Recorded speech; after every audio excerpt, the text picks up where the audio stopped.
Assalamualaikum warahmatullahi wabarakatuh.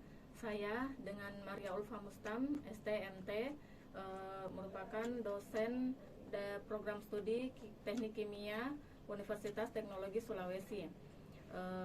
Pada semester ini, saya akan membawakan mata kuliah pengolahan limbah. Di sini saya akan menjelaskan sedikit tentang rencana pembelajaran semester untuk mata kuliah pengolahan limbah.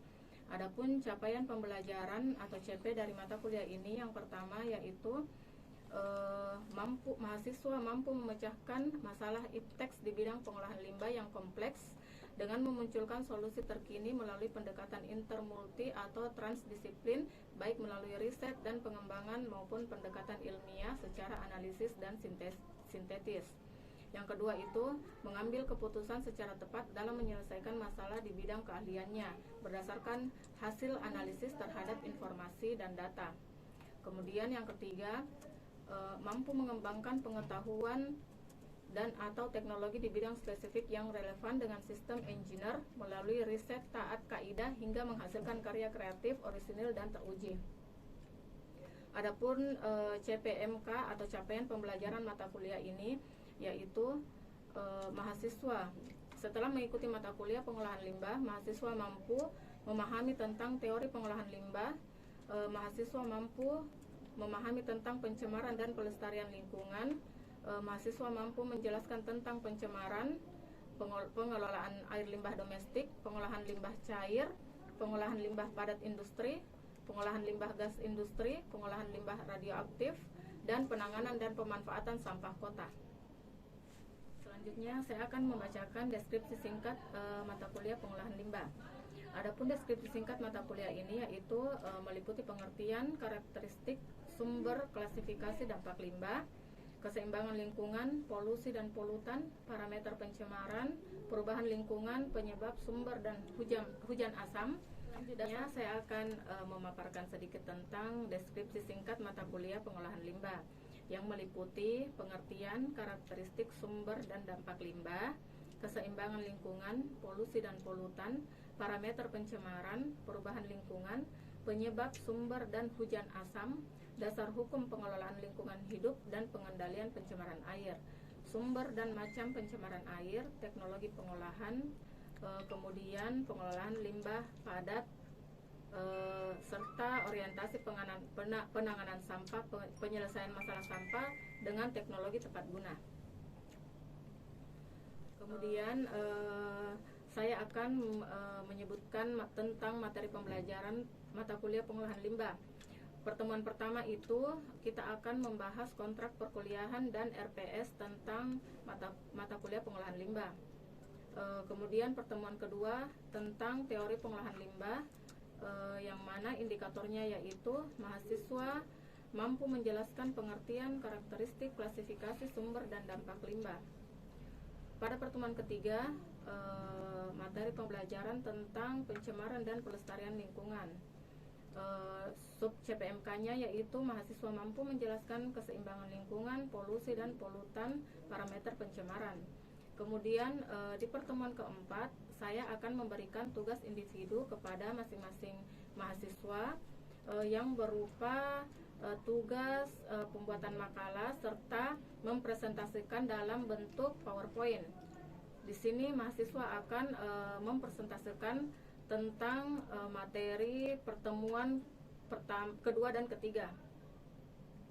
Kemudian pada pertemuan kelima, materi pembelajaran tentang pencemaran, yang mana sub materinya yaitu mahasiswa mampu menjelaskan pencemaran, perubahan lingkungan, penyebab sumber, dan hujan asam. Pada pertemuan keenam kita akan melakukan kuis, di mana mahasiswa wajib mengikuti kuis baik secara luring maupun daring. Selanjutnya di pertemuan ketujuh, materi pembelajarannya yaitu pengelolaan air limbah domestik, yang mana sub mata kuliahnya yaitu mahasiswa mampu menjelaskan dasar hukum pengelolaan lingkungan hidup dan pengendalian pencemaran air. Kemudian di pertemuan ke-8 kita akan melakukan ujian tengah semester, yang mana semua mahasiswa wajib mengikuti baik melalui daring maupun luring, dan akan dan akan diberikan dan bobot nilai sebanyak 25%.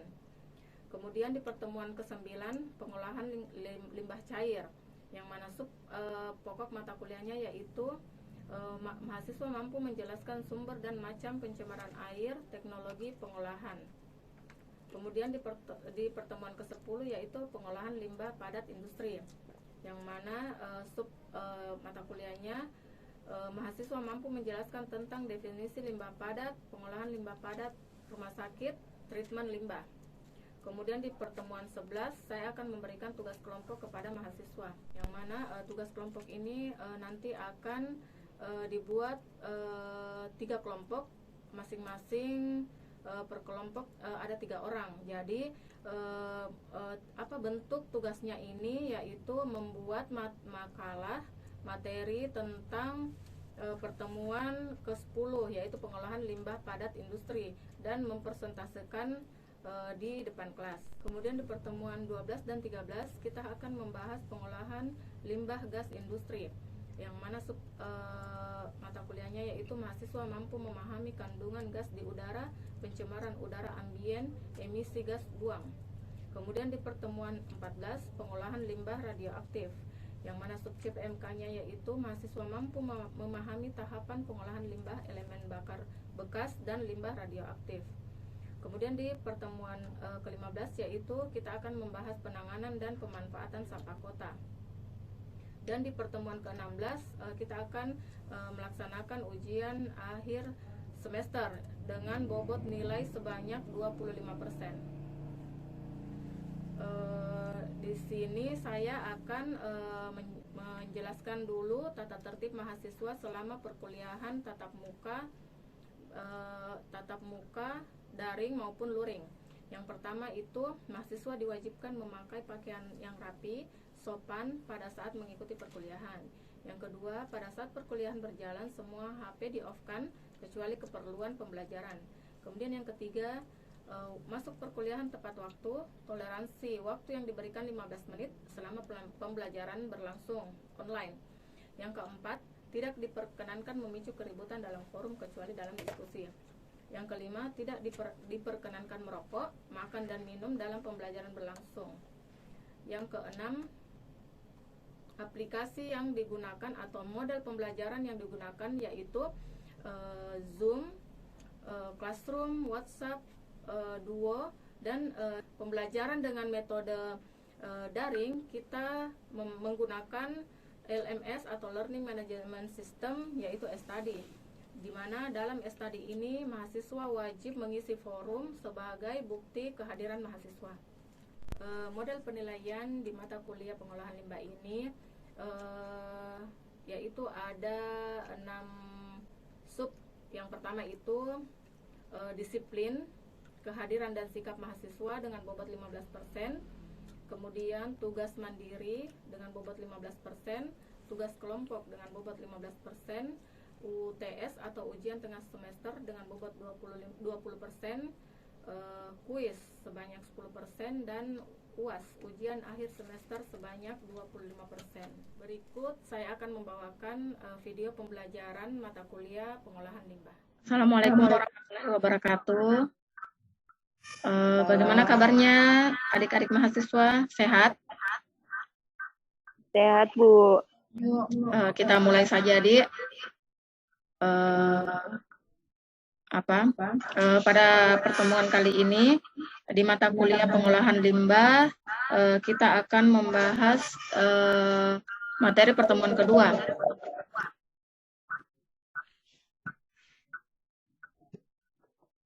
Saya share screen dulu.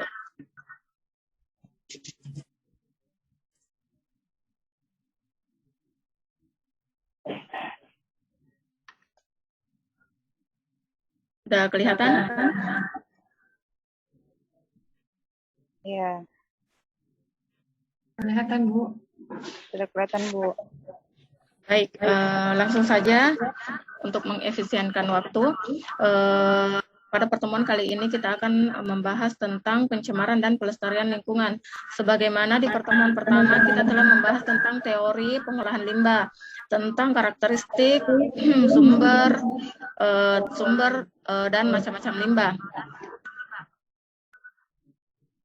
Adapun tujuan dari materi ini yaitu mahasiswa mampu menjelaskan mengenai keseimbangan lingkungan, polusi maupun polutan, parameter pencemaran, macam serta dampak pencemaran, pengelolaan lingkungan secara terpadu.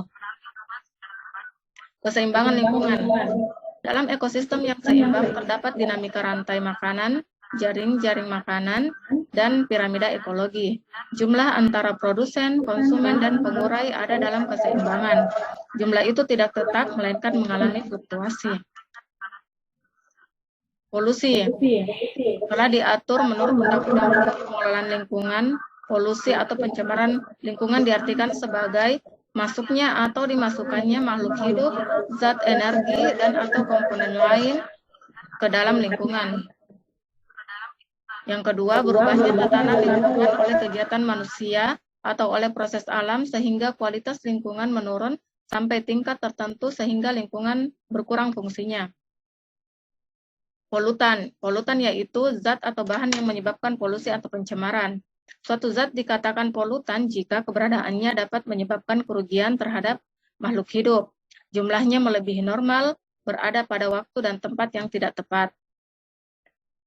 Sifat polutan ada dua, yaitu merusak untuk sementara, tetapi bila telah bereaksi dengan zat lingkungan tidak merusak lagi. Contohnya, tumpahan minyak di laut menyebabkan iritasi kulit dan ruam. Setelah mengalami degradasi, tidak bersifat merusak. Yang kedua, merusak dalam jangka lama. Contoh, timbal yang masuk dalam tubuh tidak merusak jika konsentrasi rendah, tapi jika terakumulasi dalam jangka lama dapat bersifat racun. Kemudian parameter pencemaran. Jika ditinjau dari kemis atau kimianya, terdapat karbon dioksida, pH, fosfor, logam berat, dan lain-lain. Dilihat dari biokimia, BOD, biochemical oxygen demand, DO, diesel oxygen. Pasti sudah tahu apa itu BOD, apa itu DO. Jadi jika DO banyaknya O2 yang terkandung dalam air. Jadi makin tinggi DO dalam air, maka kualitas air semakin baik. Sebaliknya jika BOD yang makin tinggi, makin rendah, maka kualitas air semakin baik atau makin bersih. Kemudian ditinjau dari fisiknya itu dapat lihat dari warna, rasa, bau, temperatur, kekeruhan. Kemudian dilihat dari segi biologi, ada tidaknya mikroorganisme bakteri coli, virus, bentos, atau plankton. Kemudian macam pencemaran ada 4 berdasarkan tempat terjadinya, seperti pencemaran udara, pencemaran air, pencemaran tanah, dan pencemaran suara. Dampak pencemaran lingkungan. Yang pertama, punahnya spesies akibat polutan, contohnya populasi burung yang menurun akibat insektisida.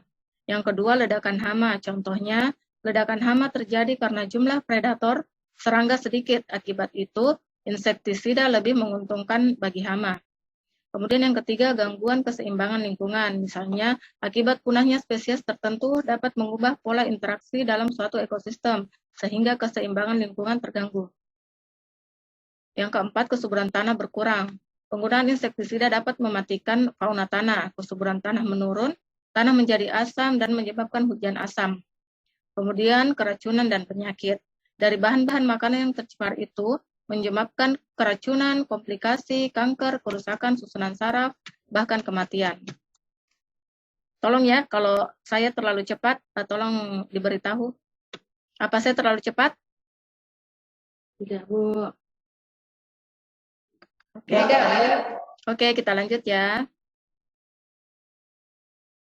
Kemudian pemekaan hayati. Pemekaan hayati yaitu proses peningkatan kadar bahan pencemaran melewati tubuh makhluk hidup yang terdapat pada jaring-jaring makanan. Kemudian terbentuknya lubang ozon.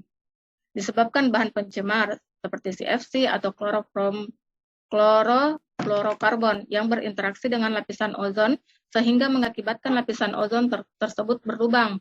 Masalah yang akan dihadapi dari kematian organisme tumbuhan menjadi kerdil, bahkan kanker kulit dan retina.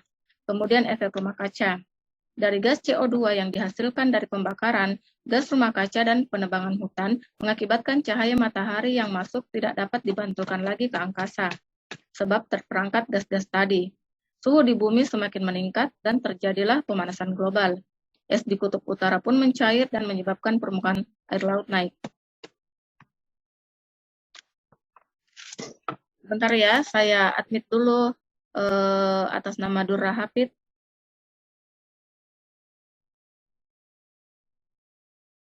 Oke, sudah bergabung? Durra?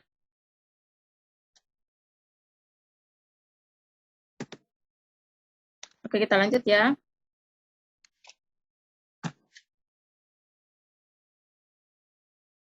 Dampak negatif dari intensifikasi pertanian terhadap lingkungan yang pertama itu pencucian tanah.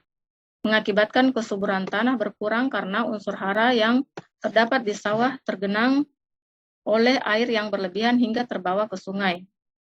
Yang kedua, adanya larutan nitrit. Pupuk buatan dapat membuat tanah menjadi asam dan tanaman pertanian menjadi merosot. Bahkan unsur nitrogen yang terdapat dalam pupuk dapat menjadi larutan nitrit. Akibat yang ditimbulkan berupa baby blue pada bayi, hewan-hewan sungai mati, tetapi tumbuhan di sungai subur karena terpenuhi kebutuhan oksigen. Pencemaran oleh pestisida. Dampak yang ditimbulkan yaitu hewan dan tumbuhan yang akan mati. Kita lanjut ya. Di sini saya akan menjelaskan tentang pengelolaan lingkungan secara terpadu. Jadi pengelolaan lingkungan secara terpadu itu ada 3, penanggulangan secara administratif, penanggulangan secara teknologis, dan penanggulangan secara edukatif atau pendidikan. Penanggulangan secara administratif dapat dilakukan misalnya sebelum membuang limbah pabrik ke lingkungan, diwajibkan mengolah limbah cair dan membuat cerobong asap. Jadi diharapkan pabrik-pabrik atau industri yang ada sebaiknya terdapat pengelolaan lingkungan, pengelolaan terhadap limbah sebelum dibuang ke sungai, ke laut. Jadi ada penanggulangan sebelumnya agar tidak mengakibatkan pencemaran air, udara, maupun tanah. Yang kedua, produk pabrik harus ramah lingkungan. Yang ketiga, pembuangan sampah pabrik harus dilakukan ke tempat khusus. Yang keempat, sebelum melakukan proyek, pihak pengembang diharuskan melakukan analisis mengenai dampak lingkungan. Jadi sebaiknya setiap pabrik terdapat K3, keselamatan kesehatan kerja. Jadi di mana industri tersebut mampu mengelola limbah buangan pabriknya tersebut sebelum dibuang ke luar pabrik, misalnya ke laut, ke sungai, ke tanah. Kemudian mengeluarkan baku mutu lingkungan, yaitu standar yang ditetapkan untuk menentukan mutu lingkungan. Kemudian mencanangkan program pembangunan berkelanjutan agar pembangunan dapat berlangsung lestari dengan mempertahankan fungsi lingkungan.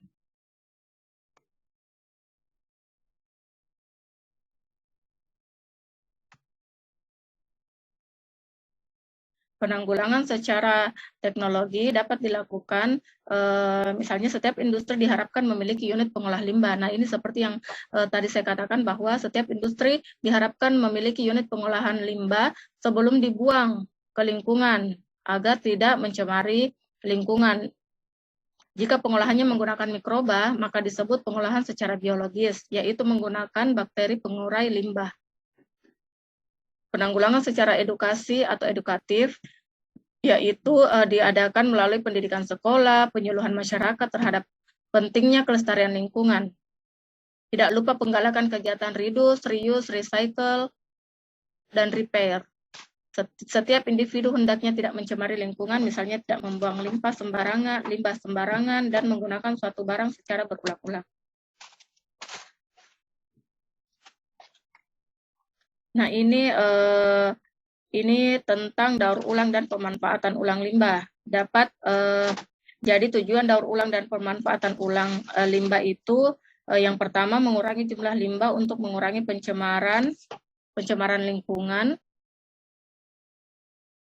kemudian mengurangi penggunaan bahan, kemudian mendapatkan penghasilan karena tidak dijual di masyarakat. Karena dapat dijual di masyarakat, seperti kita merecycle limbah plastik, misalnya dapat dijadikan kerajinan tangan, seperti produknya seperti tas atau sendal misalnya, atau lampu yang biasa kita lihat di pinggir-pinggir jalan. Jadi itu salah satu aplikasi mendaur ulang sampah agar dapat bernilai ekonomis dan dapat dijual di masyarakat. Nah, ini langkah daur ulang dan pemanfaatan ulang seperti pemisahan, penyimpanan, pengiriman dan penjualan. Jadi limbah yang dapat didaur ulang atau dimanfaatkan ulang itu seperti kertas, pecah belah, aluminium, baja, plastik, dan limbah organik. Nah, ini seperti yang saya jelaskan tadi, mengurangi limbah dalam kehidupan sehari-hari bisa dengan reuse, recycle, reduce, replace, refill, dan repair. Nanti bisa dibaca sendiri apa itu reduce, apa itu replace, refill, dan repair ya. Kemudian ini ada video. Silakan adik-adik menyaksikan.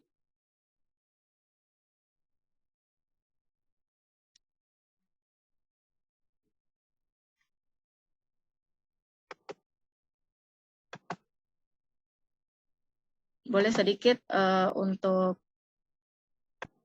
merefresh otak dengan menonton video ini.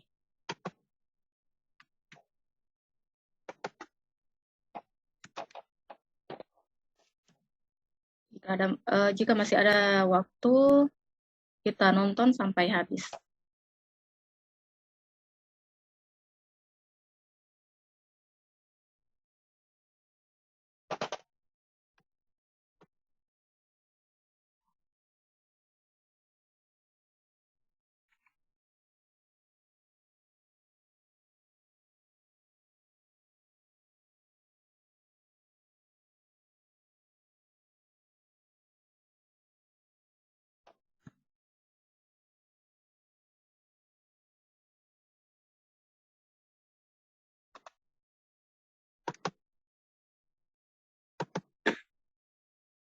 Rusia adalah zat yang mempunyai efek berbahaya atau beracun pada Indonesia, termasuk negara-negara di sekitar.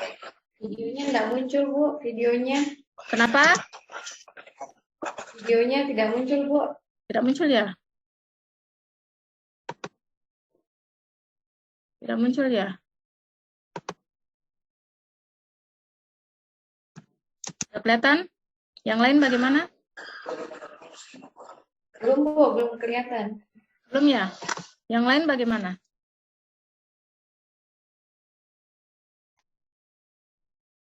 Belum muncul, Bu. Belum. Oh, belum ya? Tunggu ya, saya stop share dulu.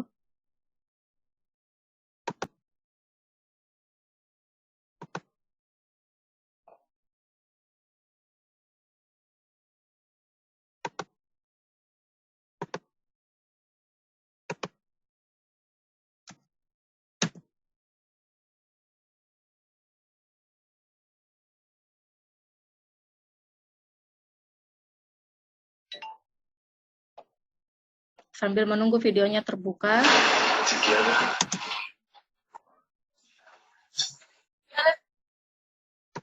Ya, kita nonton saja dulu. Indonesia termasuk negara dengan polusi udara yang di. Sudah kelihatan? Belum saya, Bu. Zat yang efek berbahaya atau Belum ya? beracun pada lingkungan. Belum muncul videonya. Sudah kelihatan? Iya, belum ada, Bu. Belum ada. Kalau begitu Belum ada, Bu. belum ada ya. Bagaimana polusi mempengaruhi badan kita? Ini belum ya? Iya, belum nampak, Bu. Iya, belum sih, Bu. Tapi tidak kedengaran suaranya. Suaranya ada, Bu. Suaranya ada, cuma Hmm, videonya yang nggak ada. oh begitu ya. Kalau begitu nanti kalian nonton sendiri ya. Dan saya minta untuk diberi kesimpulan dari video yang dinonton. Untuk sesi selanjutnya, ada yang ingin bertanya? Kita buka sesi tanya jawab. Atau saya yang bertanya?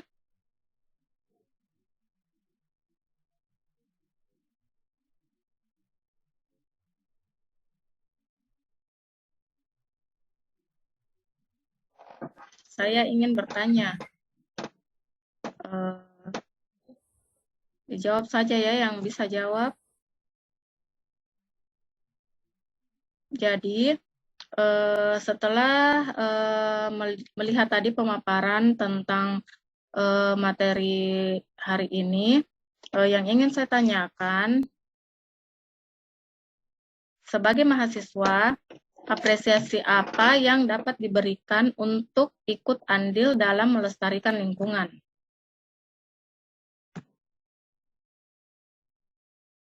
Ada yang bisa jawab?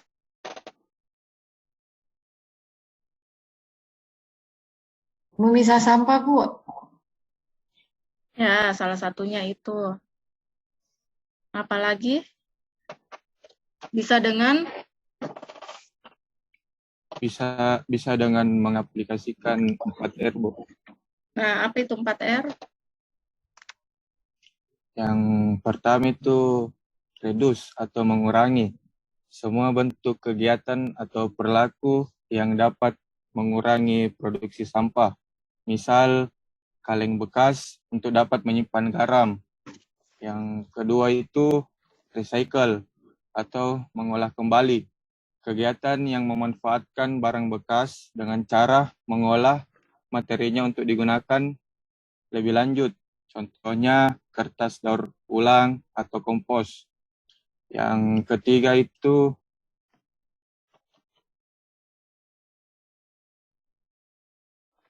Yang ketiga,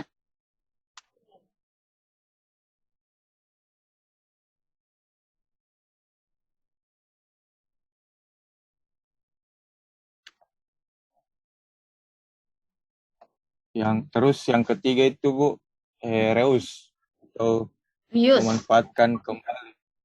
Reuse atau memanfaatkan ulang, menggunakan kembali barang bekas tanpa pengolahan kembali untuk tujuan yang sama atau berbeda. Misalnya, kaleng bekas minuman digunakan untuk tempat pensil.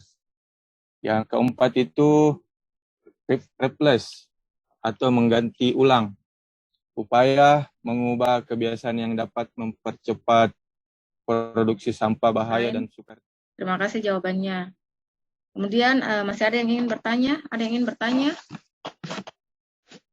Sebelum kita lanjut, saya ingin mengingatkan kembali untuk tugas-tugasnya. Jadi tugas individu maupun tugas kelompok itu saya masih tunggu sampai jadwal UTS atau mid test. Jadi sebelum mid, semua tugasnya yang pertemuan sebelumnya tolong segera dikumpulkan karena nilainya akan diakumulasi. Jadi masih ada yang ingin bertanya?